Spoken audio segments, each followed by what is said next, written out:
자, 오늘은 좀 빅뉴스부터 전해드리겠습니다. 백악관이요, 암 정복을 위해서 발벗고 나섰다라는 소식입니다.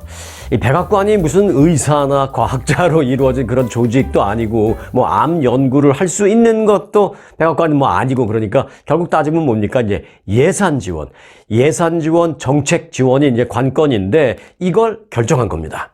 백악관은 더 성공적인 미국에서의 그 암 종양 제거 수술 기술을 개발하기 위해서 다르트머스 대학 등 총 8개 기관에 최대 1억 5천만 달러의 보조금을 지급한다라고 밝혔습니다.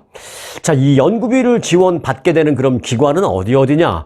의대로서 가장 유명한 데죠. 존스 홉킨스 대학, 그리고 라이스 대학, 그리고 툴레인 대학, 샌프란시스코 대학 등 포함됐고, 또 의료 연구 기관도 포함되어 있습니다. 미국의 의료 연구 계획국을 통해서 이제 이 돈을 다 지급한다고 밝혔는데, 자, 이번 지원은 바이든 대통령의 이른바 암 문샷, 요건 이제 암을 한국말로 해서 그런데 이제 원어로는 미국에서는 캔서 문샷 이라고 합니다. 그런 차원에서 이루어지는 것입니다. 이게 이제 프로젝트 이름이에요.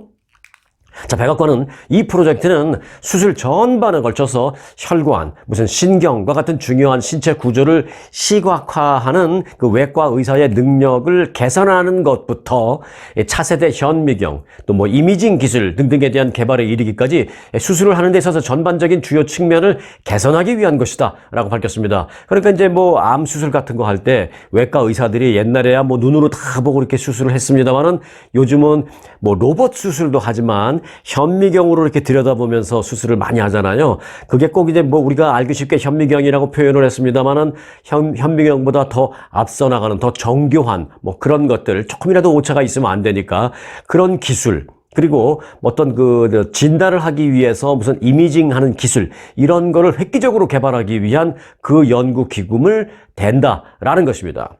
그래서 이제 그 성공을 하기 위해서 그 프로젝트 이름이 캔서 문샷입니다. 이 캔서 문샷은 2047년까지 암으로 인한 미국인들의 사망률을 절반으로 줄이기 위한 프로젝트 이름입니다. 자, 이건 사실 근데 이제 이번에 바이든 대통령이 어제 발표를 했는데요. 바이든 대통령이 처음 발표한 거는 사실은 아닙니다. 시작은 언제로 돌아가야 되느냐? 사실 그 버락 오바마 행정부 때로 돌아가야 됩니다. 버락 오바마 전 대통령 재임 시절에 오바마 전 대통령이 그때 처음 얘기한 거예요. 암 예방, 또 암 조기 발견, 더 나아가서 암 치료와 수술을 위한 그 기술을 개발하기 위해서 국가적으로 지원을 하겠다라면서 그때 이제 발표한 게 있었거든요. 그런데 이제 뭐 발표하고 바로 이루어지지는 못했는데 좀 롱텀을 갖고 장기적인 차원으로 이것을 하겠다라고 그때 문샷 프로젝트를 발표한 바 있습니다. 그런데 이제 중간에 뚝 끊어졌었어요. 이게 왜? 정권이 바뀌는 바람에. 그런데 이제 어제 이 바이든 대통령이 다시 발표를 한 건데, 사실은 바이든 대통령이 2000년에 대통령이 된 이후에 2년 후인 2022년 이 프로젝트를 다시 재개하겠다라는 발표를 공식적으로 한 바 있습니다. 그리고 이제 어제 퇴임을 5개월 남겨놓고 바이든 대통령이 이게 이제 내가 무언가 나라를 위해서 통치할 그 시간이 얼마 안 남았다라고 생각해서 그런지 지금 급하게 이제 퇴임을 5개월 남겨놓고 어제 발표를 했습니다. 자, 이제 이 거액의 연구비를 지원받고 미국 내 최고 대학 연구실이 암 조기 발견 및 치료를 위한 연구에 박차를 가하게 된다라는 건 뭐 당연히 아주 기쁜 좋은 소식입니다. 그런데 여기서 이 프로젝트의 이름 제가 말씀드렸죠. 캔서 문샷 이라는 그 프로젝트, 그 캔서 문샷이란 뭐 이름이나 프로젝트에 대해서 잠깐만 좀 알고 가겠습니다. 자, 보통 미국에서요, 이 문샷이라는 말 사실 여기저기서 많이 가끔 쓰입니다. 이제 미국에서 보통 이제 문샷이라는 말을 쓰는데, 이제 직역을 하자면 달로 우주선을 발사하는 걸 그걸 이제 문샷이라고 하거든요. 그런데 이제 그거는 뭐 당연히 뭐 한국말로 따지면은 뭐 우주로의 발사, 새로운 뭐 발사 뭐 이렇게 할 수 있지만 당연히 그건 문샷이지만 그 외에도 가끔 쓰이고 있는데, 언제 쓰이느냐? 그 어떤 혁신적인 일을 시작할 때 상징적으로 쓰이고 있습니다. 뭐 연구개발 뭐 이런 데인데, 이제 R&D 분야에서는요, 이 기술 개발의 어떤 혁신성을 표현할 때 이 문샷이라는 단어를 사용합니다. 그래서 이제 캔서 문샷도 마찬가지 그런 뜻인데, 암 정복을 위한 어떤 혁신적인 기술 개발의 어떤 그 우주선을 쏘아 올렸다. 뭐 이런 뜻입니다. 그래서 캔서 문샷, 뭔가 우리가 쏘아 올렸다라는 뜻. 자, 캔서 문샷은요, 미국 백악관이 추진하는 암 정복 프로젝트의 이름입니다. 암으로 인한 사망률을 획기적으로 줄이기 위해서 추진되고 있는 것입니다. 지금부터 한 20년, 25년 내에 미국 내에 그 암 관련 사망률을 50% 이상, 지금보다 50% 이상 낮추겠다라는 것이 목표입니다. 이 바이든 대통령은 지난해 그 연설에서 이렇게 말한 적이 있습니다. 캔서 문샷은 정말 내가 대통령으로 출마한 이유 중에 하나다라고 말했습니다. 내가 대통령에 출마한 이유 물론 여러 가지가 있지만 그 중에 하나 내가 꼭 하고 싶은 것은 바로 이 캔서 문샷이라는 프로젝트를 미국이라는 이 국가적인 차원에서 꼭 하고 싶어서 내가 그것 때문이라도 대통령에 출마했다라고 그렇게 말한 적이 있습니다. 국민의 의료권을 확대하기 위해서 대통령으로서 모든 권한을 행사하겠다라고 이 말을 한 것입니다. 이 바이든 대통령은 근데 이제 그렇게 그 캔서 문샷을 하기 위해서 내가 대통령에 그 출마를 했다라고 이제 그렇게 말한 데에는요, 사실은 개인적인 그 비하인드 스토리가 있습니다. 바이든 대통령은 왜냐하면 그 장남을 뇌암으로 잃은 그런 안타까운 그 스토리를 갖고 있습니다. 그래서 이제 개인적으로 본인이 뭐 의학자가 아니니까 뭐 내가 의학을 연구해서 내가 앞으로 암을 정복하겠어 뭐 이런 거는 뭐 의학자가 아니고 정치인이니까 그런 건 못하죠. 하니까 정치인으로서 내가 뭐 할 수 있는 게 없을까? 이 암을 잃은, 자식을 잃은, 또는 배우자를 잃은, 뭐, 본인 얘기, 예를 들어서, 뭐, 얼마든지, 미국의 아픈, 슬픈 스토리가 많은데, 이런 걸 좀 내가 해결할 수 없을까라고 정치인으로 생각하다가, 내가 이 개인적인 가정, 그 비극적인 스토리를 정치인으로서 대통령이 돼서 뭘 하나 해야 되겠다. 그게 바로 이 캔서 문샷이라고, 본인이 그렇게 얘기했어요. 이 캔서 문샷 이 프로젝트에 쏟는 애정이 그래서 이 바이든 대통령으로서는 남다르게 크다라는 것입니다. 버락 오바마 전 대통령 당시에 그때 이제 부통령이었잖아요. 그 당시 이 바이든 부통령은 캔서 문샷의 책임자로 지정됐었는데 바로 이런 개인적인 그 비극적인 스토리를 당시에 버락 오바마 대통령이 알고 바이든 부통령님 당신이 이제 나이는 바이든 부통령이 훨씬 많죠. 오바마 대통령보다. 그걸 우리 이제 한국식으로 제가 이제 재현해 본다면 바이든 부통령님께서 이 캔서 문샷의 총 책임자가 돼서 이걸 좀 꼭 잘 이루어 주시길 바라겠습니다. 모든 권한을 드리겠습니다. 부통령님이 꼭 이걸 좀 진두지휘 해 주셨으면 좋겠습니다라고 그때 이제 권한을 받았습니다. 그런 이유가 이제 개인적인 가정사 때문에 있기도 합니다. 자, 오바마 전 대통령은 지난 2016년 캔서 문샷 프로젝트의 윤곽을 먼저 잡은 그런 사람입니다. 하지만 이 캔서 문샷은 그 이후에 미국 대선 이후에 복병을 맞았습니다. 왜냐하면 트럼프 전 대통령이 그 이후에 대선에서 이제 승리했잖아요. 그래서 이제 정권이 바뀌었잖아요. 그런데 트럼프 전 대통령은 대선에 승리한 이후 이제 취임을 하면서 대통령으로서 이 프로젝트를 사실상 중단시켰습니다. 그래서 그동안 중단됐었는데 다시 바이든 대통령이 취임하면서 이거를 추진하다가 이제 어제 본격적인 문샷을 쏘아 올린 것입니다. 바이든 대통령이 대선 후보였을 당시에 주요 의제로 이게 떠오르기도 했었습니다. 그리고 이제 현재 그 의료 분야에서 바이든 대통령이 가장 핵심적으로 추진하고 있는 프로젝트가 바로 이 캔서 문샷입니다. 캔서 문샷은 그 암 예방은 물론이지만 암 조기 검진, 또 암 치료법 개발, 암 수술 기술 개발, 뭐 이런 그리고 암 치료를 위한 전반적인 건강 관리 시스템의 최적화, 그리고 각종 수많은 데이터 사용을 좀 더 확대시킨다 이런 거죠. 근데 지금 또 AI가 발달했기 때문에 인공지능 AI를 활용해서 그 데이터를 좀 더 광범위하게 확대시키겠다라는 것도 이 중에 하나 들어 있습니다. 또 암 관련 기술 인력의 최적화 등을 목표로 지금 진행되고 있습니다. 자, 미국이 이 캔서 문샷에는요, 미국 내 대학과 연구 기업이 이제 다는 아니지만 이제 세계적인 기술을 갖고 있는 그런 기업과 대학이 이제 포함되는데 그 미국 내 대학과 연구 기업뿐만이 아니라요, 그 효율성을 극대화하기 위해서 각 분야의 세계적인 기술이 있는 기업이라면 함께 참여하는 게 대원칙입니다. 한국 기업도 그래서 하나가 있습니다. 네. 한국 기업 중에서는요, 그 인공지능 AI를 최적화해서 AI를 활용해서 그 의료기기를 만드는 AI 의료기기 기업 루닛 루닛이라는 루닛이라는 기업이 한국 기업입니다. 이 캔서 문샷의 창립 멤버로 이름을 올려놓고 지금 공동 연구에 함께 매진하고 있다라는 소식까지도 함께 전해드리겠습니다. 암 걱정 없는 세상이 좀 더 빨리 좀 왔으면 좋겠다라는 생각을 하게 됩니다. 그리고 이 캔서 문샷 프로젝트가 완전히 정복됐다라는 우리 목표가 달성됐다라는 사실 그 수준까지 가기 전이라도요. 그 연구 과정에서 중간중간 현재 치료를 받고 있거나 또는 조기 검진을 받는 그런 사람들에게 도움이 될 수 있는 어떤 기술이라도 나온다면 그 기술이 어떤 상용화가 가능하다라는 판단이 들면 연방정부는 즉각 이를 적극적으로 활용한다라는 방침을 밝혔습니다. 참 기대되는 그런 상황입니다. 캔서 문샷 꼭 기억해 놓고 계시기 바라겠습니다. 자, 이제 한쪽에서는 이 사람들을 구하기 위해서 캔서 문샷이라는 이름을 프로젝트를 하고 이제 그러고 있는데 그렇게 노력하고 있는데 또 한쪽에서는요, 이 시민들의 세금을 도둑질해 먹는 사람, 시민들의 세금을 뽑아 먹는 그런 사람도 있습니다. 다른 데도 아니고 바로 이곳 LA 얘기입니다. 잠깐만 전해드릴게요. LA시가 노숙자 지원을 위해서 시행 중에 있는 그 프로그램이 있습니다. Inside Safe라는 그 프로그램이 있는데요. 그 정책 예산이 지금 엄청나게 9억 몇억 달러 이상 지금 책정되어 있는데 그 돈이 지금 완전히 눈먼 돈이다라는 우스갯소리가 나올 정도로 완전히 돈이 줄줄줄줄 새고 있다는 게 이번에 드러났습니다. 자, 스토리는 이렇습니다.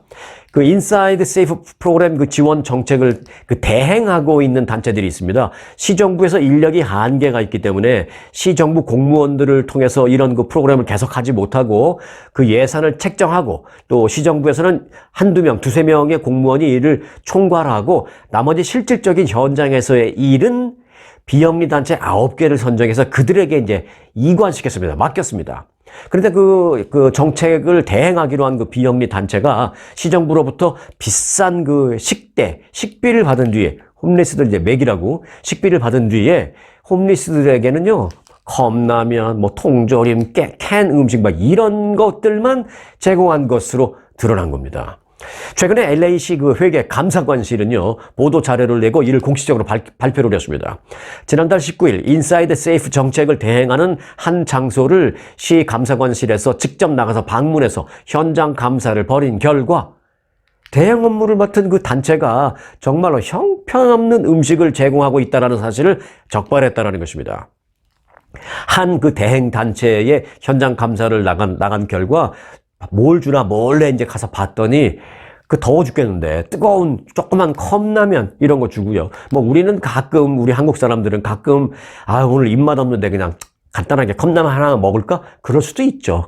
어쩌다 정말 입맛 없을 때 정말 맛으로 먹지만 이들에게는 한 끼 두 끼를 제대로 먹어야 되는 그런 노숙자들인데 그들에게 떼약볕에 앉아서 뜨거운 컵라면을 주기도 하고 또는 통조림 식다가 그냥 통조림 주는 등 주로 인스턴트 싸구려 식품만 홈리스들에게 제공하는 것이 발견됐습니다.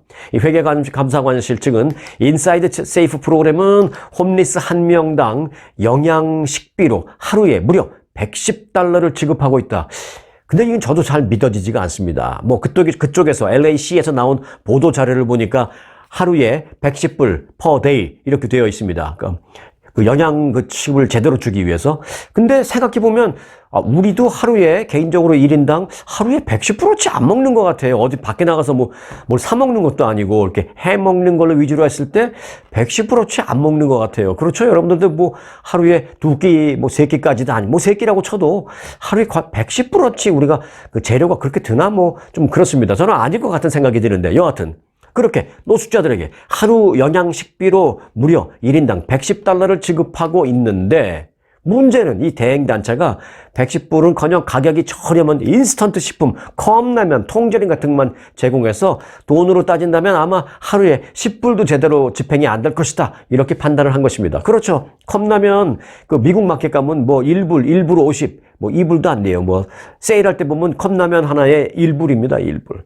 컵라면에 통조림 2, 3불짜리 이것저것 음료수 더했다고 해봐야 한 끼에 글쎄 한 5불 들까? 이래서 2끼, 3끼 먹여봐야 10불 남짓 되는 많아봐야 15불, 20불? 110불하고는 턱도 없이 지금 돈을 빼돌리고 있는 거죠. 횡령이죠, 횡령.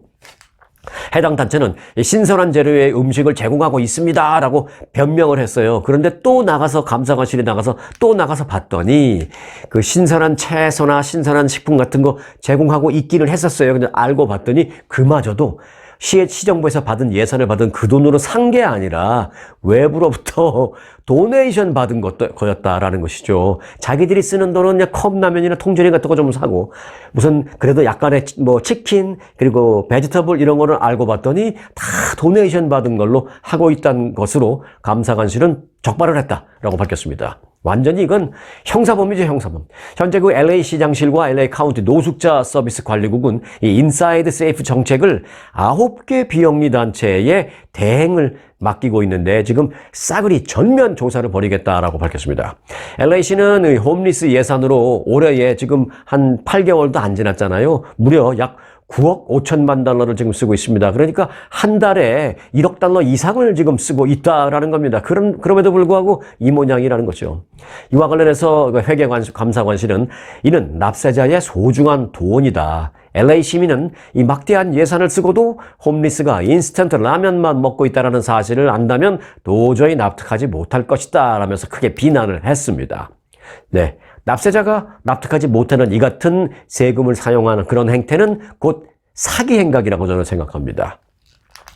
LA시 회계감사국이 이 문제에 대해서 조사를 전면적으로 벌이겠다고 했으니까 좀 보겠습니다. 자, 이제 이런 문제를 접하게 되면요. 저는 이제 두 가지 차원에서 화가 납니다. 하나는 시민들의 혈세를 자기들의 주머니에 채우는 데에 사용하는 그런 사기 행각을 벌이고 있다는 그 자체, 당연히 화가 나고요. 또 하나는 뭐냐면 그렇게 많은 예산을 들여서 홈리스를 도와주려고 시정부에서 예산을 책정해서 우리의 세금을 쓰는데 정작 홈리스들은 매일 컵라면이나 통조림 같은 그야말로 노숙자 생활을 하더라도 자기들이 노숙 생활을 하면서도 뭐 그 정도는 먹을 수 있는 뭐 그런 최악의 음식을 그들이 여전히 먹고 있었다라는 점. 이것도 정말 그들이 불쌍하기도 하고 정말 그래서 두 번째 이유로 화가 안 나는 이유가 거기에 있습니다. 시민들의 세금을 받아갔으면 노숙자들을 정말 다른 그 불법 약물이 생각이 안 날 정도로 정말 잘 먹이던지 하지 그게 뭐냐라는 생각이 듭니다. 노숙자들을 잘 먹이는 게 여러 가지 이유가 있지만 기본적인 인권 때문이도 있지만 이들이 좀이라도 건강해야 이들이 불법 약물을 좀 생각하지 않을 수 있거든요.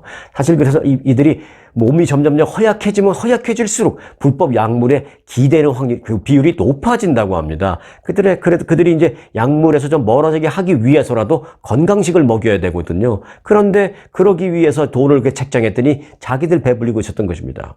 자, 노숙자들이 약물에서 헤어나야 그들도 회생할 것이고 또 우리의 거리도 훨씬 안전하고 깨끗해질 것이기 때문에 그 돈은 정말 제대로 쓰여져야 되는데 지금까지는 그렇지 못했다라는 것이니까 철저하게 조사를 하고 그 범법자들에 대해서는 정말 철저하게 처벌을 해야 한다라는 생각을 강하게 갖게 됩니다. 네, 하와이주에서는요, 하와이주 오하우 섬에서 이 말다툼을 벌이던 30대 한인이 상대방의 총격을 받고 사망하는 그런 일이 있었습니다. 호놀룰루 경찰국에 따르면 지난 6일 호놀룰루의 한 보트 항구에서 올해 31살의 한인 종 김 씨가 브라운 카스트로라는 남성과 말다툼을 벌이다가 카스트로라는 사람으로부터 수차례 총격을 그 자리에서 받고 현장에서 사망했습니다. 카스트로는 이 범행 직후에 차를 몰고 현장에서 도주했어요. 그런데 막 빠른 속도로 도주하다가 교통사고를 냈네요. 그래서 교통사고를 낸 후에 이러지도 저러지도 더 이상 어디 도주를 하지도 못하고 있는 상황에서 경찰이 출동해서 그를 체포를 했다라는 얘기입니다. 경찰은 그 숨진 종 김 씨와 이 가해자인 카스트로가 평소에 서로 아는 사이였으며 이전에도 다툰 적이 많았다라는 목격자들의 얘기를 주변 지인들의 얘기를 확보하고 현재 이제 왜 이런 일이 있었는지 정확한 범행 동기를 파악하기 위해서 수사 중이다라고 밝혔습니다. 자, 남가주 지역을 포함해서 이 전국 대도시에서는요, 지속적인 그 주택 가격 상승으로 인해서 무슨 일이 벌어졌느냐? 보통 이제 사람들이 미국에서 첫 주택을 구입하잖아요. 그게 뭐 20살이 될 수도 있고, 뭐 30살이 될 수도 있고, 조금 늦어서 뭐 40살에 첫 주택을 구입할 수도 있고, 그런데 여하튼 첫 번째 주택을 구할 때 뭐 으리으리한 대골 같은 집을 처음부터 그렇게 구입하지는 못하잖아요.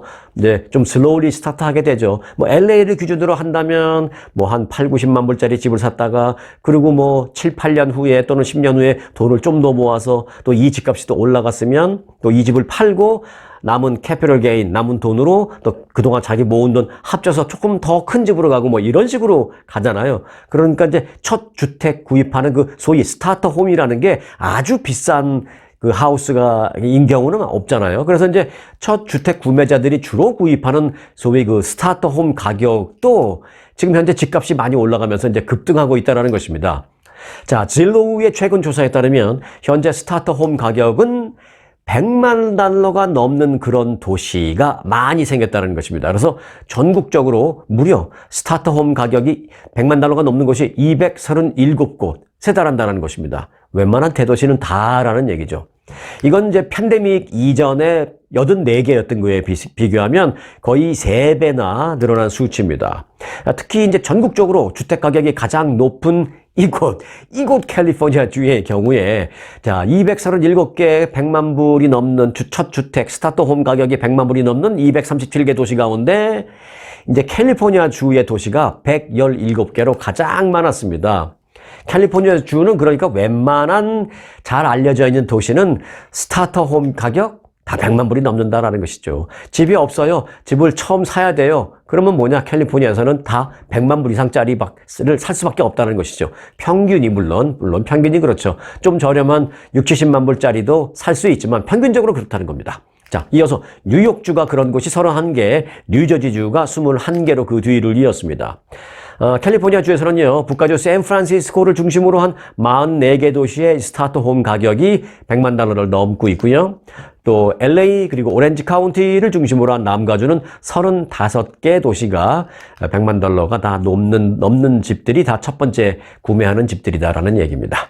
자, 이런 가운데 이제 자동차 보험료까지도 오르고 있습니다. 집값 올라, 자동차 보험료 올라, 밖에 나가서 식당 가서 뭐 하나 사 먹으려면 갈비탕 값은 왜 이렇게 비싼지, 네, 좀 다 오르고 있죠. 캘리포니아 주의 그 자동차 보험료가 1년 사이에 무려 45%나 올랐습니다. 지난해 6월 1666달러였던 캘리포니아주의 연평균 보험료가 올해는 지난 6월에 보니까 2417달러로 올랐습니다. 그러니까 이제 1년 전보다 45%가 오른 것이죠. 그런데 이제 더 문제는요, 이 같은 자동차 보험료가 올 하반기에도 계속 상승해서 작년 대비 54%까지 올 하반기에 가면 그렇게 치솟을 것이다 라는 게 업계의 전망입니다. 올해 말이 되면 캘리포니아주의 그 연평균 자동차 보험료는 지난 6월보다, 그러니까 엊그저께 6월보다 평균 한 150달러 정도가 또 올라간, 그러니까 연평균 2,566달러가 될 것으로 예상되고 있습니다. 그런데요, 더 큰 문제는 내년에도 이 큰 폭의 자동차 보험료 상승이 또 있을 것이다 라는 그런 점입니다. 캘리포니아 주 의회가 지난 2002년에 이제 2년 전에 한 게 있어요. 뭐가 있냐면 보험료의 최소 보상 한도를 대폭 늘리는 법안에 대해서 통과를 시켰습니다. 게빈 뉴섬 주지사도 이제 서명을 했고요. 그렇기 때문에 이제 사고 시에 최소 인명피해 1인당 보상 한도를 현재보다 2배로 올리도록 그렇게 되어 있습니다. 그러니까 보상 한도가 현재보다 2배로 올려졌으니까 그것 때문에 우리가 평소에 내야 되는 보험료도 당연히 올라갈 수밖에 없는 거죠. 자, 그런데 이 법은 근데 언제부터냐? 내년 1월 1일부터 발효가 됩니다. 그러니까 내년 1월 1일 되면 또 자동차 보험료가 올라갈 수 있는 요인이 또 생긴다는 것입니다. 자, 그래서 이제 이로 인해서 자동차 보험사들의 그 대폭적인 보험료 인상 요청, 그러니까 캘리포니아 주에서는 보험회사가 가격을 인상할 때 주정부에다가 이제 요청을 합니다. 그래서 허가를 받아야 돼요. 우리가 이렇게 올릴 수밖에 없으니까 오케이, 허가해 주세요. 대부분 허가하지만 이제 그렇게 인상 요청을 하게 되는데, 내년 초가 돼도 또 한 번 인상 요청이 쇄도할 것이다. 자동차 보험업계에 인상 요청이 주정부에 쇄도할 것이다. 이게 이제 업계의 예상입니다. 자, 이제 지금 전해드릴 이 뉴스는요, 이제 여러분들의 자식들에게 해당될 수도 있고, 아니면 여러분들의 손자, 손녀들에게 정말 직접적으로 해당될 수 있는 내용이니까 주의 깊게 들어주시기 바라겠습니다.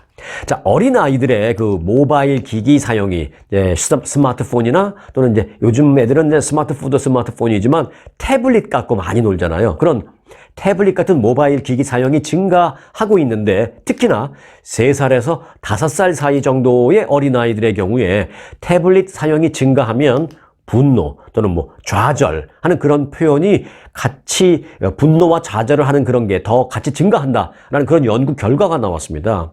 자, 캐나다 퀘벡주 셔브룩 대학 연구팀은요, 소아과학의학 저널에 이런 내용을 그 논문을 게재했습니다. 그래서 이게 발표가 됐습니다. 이미.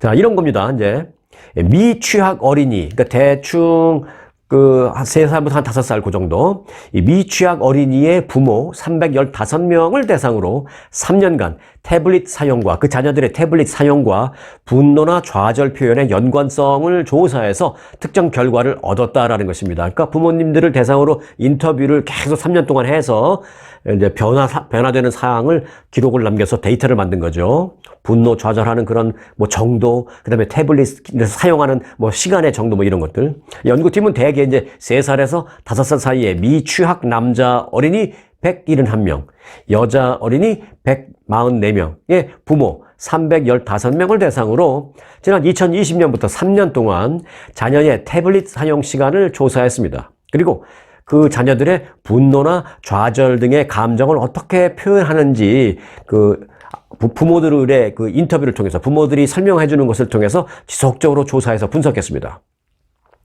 조사 대상 어린이들의 그 태블릿 사용 시간은 3살 반쯤을 기준으로 했을 때 일주일에 평균 6.5시간, 그리고 4살 반쯤 되니까 일주일에 평균 6.7시간, 그리고 5살 반쯤 되니까 일주일에 7시간 정도로 조사가 되었습니다. 태블릿 사용 시간과 이 분노와 좌절 표현 간의 관계를 분석한 것을 보니까요, 3살 반쯤 됐을 때 이 태블릿 사용 시간이 하루 1.15시간이 많은 어린이는 그로부터 1년이 지난 4살 반쯤 됐을 때 분노와 좌절 표현이 22%나 늘어난 것으로 나타났습니다. 태블릿을 많이 보니까 이제 분노도 많이 하고 좌절도 많이 하고, 또 분노 좌절 표현과 태블릿 사용 시간과의 관계에서는 4살 반쯤 됐을 때 분노 좌절 표현이 많은 어린이는요, 5살 반쯤 됐을 때 또 부모들을 또 조사해 보니까 1년 전에 분노 좌절이 많았던 어린이가 1년 후가 되니까 태블릿 사용 시간이 하루 평균 사용 시간이 1년 전보다 이 애가 또 더 늘어난 거예요. 그러니까 분노 좌절도 늘어난 애가 태블릿 사용도 함께 늘어난 것으로 분석이 된 것입니다. 자, 쉽게 말해 이런 겁니다. 닭이 먼저냐 달걀이 먼저냐 뭐 이와 좀 비슷한 예를 제가 들어드리면 이해가 쉬울 겁니다. 태블릿 사용 시간이 많은 아이일수록 1년 뒤 분노와 좌절 표현이 많아졌고, 또 분노와 좌절 표현이 1년 전에 비해서 많아진 아이일수록 1년 뒤에 그 태블릿 사용 시간이 다른 아이에 비해서 상대적으로 많아졌다라는 그런 걸 알게 된 것입니다. 이게 먼저인지 저게 먼저인지 모르겠지만, 그래서 이제 연구팀은 결론을 그렇게 이제 냈습니다. 그래서 소아과학 저널에 이제 결론을 그렇게 발표를 했는데 한마디로 조약하면 그런 거죠. 어린이의 태블릿 사용 시간이 길어질수록 분노와 좌절 표현이 증가하고, 또 분노와 좌절 표현이 증가할수록 태블릿 사용 시간이 길어졌다라는 소위 악순환이 반복된다라고 연구 논문의 결론을 그렇게 지어서 발표를 했습니다. 자마라고 한 자마 의학 저널에 그렇게 공개를 했습니다. 연구진은 태블릿 사용과 분노 좌절 표현 증가가 악순환을 일으켜서 감절 조정 장애에 궁극적으로 더 큰 나이가 됐을 때 그 분노 조절 장애 같은 그런 위험을 겪을 가능성이 높다라면서 어렸을 때부터 이런 부분을 조절시켜줘야 된다라고 말했습니다. 결론적으로 말하면 너무 많은 시간을 스마트 기기를 들여다보고 있거나 너무 많은 시간을 태블릿 기기를 갖고 놀고 있거나 그렇게 하지 않도록 하라, 그 얘기죠. 적당히 뭐 그걸 갖고 놀아야 또 요즘 첨단 기기에 익숙해지는 건 필요하겠죠. 하지만 필요 이상 너무 상대적으로 많이 3살, 4살 이런 어린이들이 그렇게 많이 갖고 노는 건 좀 감정적인 면에 있어서 악순환을 가질 수 있으니까 조심해야 된다라는 그런 우려를 연구진이 표명한 겁니다. 자, 지금 미국은요, 역사상 최초의 여성 대통령이 탄생하느냐에 대선 선거 운동이 한창 진행되고 있죠. 뭐 누가 당선될지는 모릅니다. 카멀라 해리스가 될지 트럼프 전 대통령이 될지 이건 뭐 아무도 모르죠. 그런데 이제 일단 미국에서 여성 최초 대통령이 되기 위한 선거 운동은 진행되고 있는 상황은 맞습니다. 자, 이런 가운데 사실 그 멕시코는요. 이런 역사를 우리 미국보다 더 빠르게 이미 달성을 했습니다. 언제요? 네, 바로 지난달에 있었던 멕시코 대선에서 사상 최초로 여성 대통령이 탄생했습니다. 그런데요, 흥미로운 것은 제가 이제 그 말씀을 드리려고 하는 것이 아니라 멕시코 200년 그 헌정 역사상 첫 여성 대통령으로 당선된, 그래서 첫 여성 대통령에 오르게 된 클라우디아 셰인바움, 올해 62살입니다. 클라우디아 셰인바움 당선인이 차기 정부 주요 인사의 남녀 성 비율을 남녀 똑같은 수로 구성하겠다라고 발표하면서 지금 그렇게 시행을 하고 있습니다.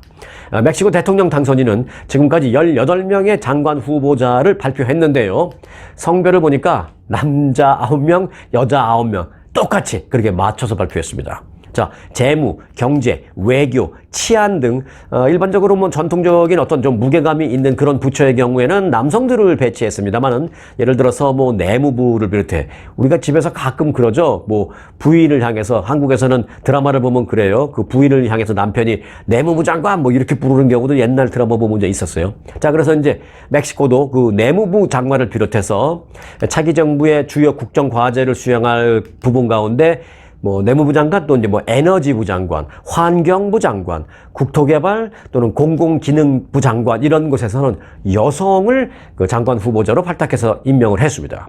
그리고 또 과학부, 복지부, 문화부, 관광부 역시 여성을 장관에 올리겠다라고 그렇게 후보를 발표했습니다. 멕시코가 의외로 이런 면에서는 이제 미국보다 한 발 빠르게 역사를 썼다라는 생각이 듭니다. 그래서 이제 올 대선이 여러 가지 면에서 참 흥미롭게 지켜볼 만한 그 관전 포인트가 있다라고 말씀을 드리겠습니다. 자, 지금 일본에서는요, 소위 난카이 대지진 주의보로 인해서 이번 주나 뭐 다음 주 안에 큰 지진이 올 수도 있다라는 그런 이제 불안감이 고조되고 있는데요. 사실 그 일본에 큰 지진이 나면 한반도에도 피해가 있을 수 있다라는 게 역사적으로도 알 수 있다라는 것입니다. 기록에 그게 있다라는 것을 발견했어요. 일본 난카이 해구에서 대지진이 나면 한국도 제주도와 남해안에 쓰나미와 함께 심각한 어떤 해일 또는 심각한 흔들림의 어떤 그런 피해가 발생할 것이다라는 전망이 나왔습니다. 자, 실제로요, 과거 기록을 보니까 그런 게 있습니다. 과거 기록을 보면 일본의 대지진이 났을 때 제주도와 남해안 일부 지역에 지진 해일과 소규모 지진이 동시에 발생한 것을 알 수가 있습니다. 이 제주도의 역사를 기록한 책이 있습니다. 탐나지라고 있는데, 제주도가 이제 옛날에는 제주도라고 안 불렀고 탐나국이라고 불렀잖아요. 사실은 그 훨씬 더 오래전 옛날에는 탐나가 그 조선이 아니었죠. 우리 같은 나라가 아니었던 그냥 탐나국이라는 다른 나라였잖아요. 근데 나중에 이제 합병이 돼서 뭐 우리나라가 됐지만, 그래서 제주도가 됐지만, 탐나국이라고 했을 때 그때 탐나국의 역사를 기록한 탐나지라는 게 있는데, 그 탐나지를 보면 1707년 10월 29일부터 11월 4일까지 기록이 있습니다. 근데 뭐 딴 기록도 있지만 그때까지 기록에 뭐라고 되어 있냐면, 비정상적인 큰 파도가 제주도를 덮쳤다, 그러니까 탐나도를 덮쳤다라는 내용이 기록되어 있습니다. 그런데 이 시기가 뭐냐면 바로 일본의 그 호에이 대지진이 발생한 그 날짜와 딱 일치합니다. 또 뿐만 아니라 뭐 이제 제주도 기록은 아니지만 뿐만 아니라 이제 2011년 기억하시다시피 그 동일본 대지진, 그 동일본 대지진 발생의 그 여파로요, 5년 뒤인 2016년 규모 5.8의 경주 지진이 발생했는데, 이 5.8의 경주 지진이 비록 5년 후에 났지만 그게 5년 전에 있었던 동일본 대지진의 여파다라는 게 많은 지질학자들의 공통된 결론입니다. 그래서 이제 일본의 대지진은 일본뿐만이 아니라 한국에도 직간접적인 피해를 줄 수 있다라는 것이 전문가들의 분석이고, 역사적인 어떤 기록에도 우리가 알 수 있는 그런 대목입니다. 한국을 위해서라도 일본의 대지진이 좀 없어야겠네라는 생각을 좀 더 강하게 생각을 하게 된다라는 말씀을 드립니다.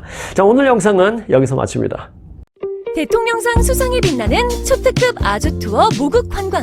아주 모국 관광의 인기 비결은 전 일정 5성급 호텔의 럭셔리 숙박, 아주만의 27인승 VVIP 버스, 엄선된 맛집들이 선사하는 최고의 식사. 고객들의 표정이 증명하는 아주 단독 모국 관광은 그 누구도 따라할 수 없는 최고 인기 관광입니다. 건강검진도 모국 관광과 함께 하시면 훨씬 더 편리합니다. 모국 관광도 역시 아주 좋은 아주 투어.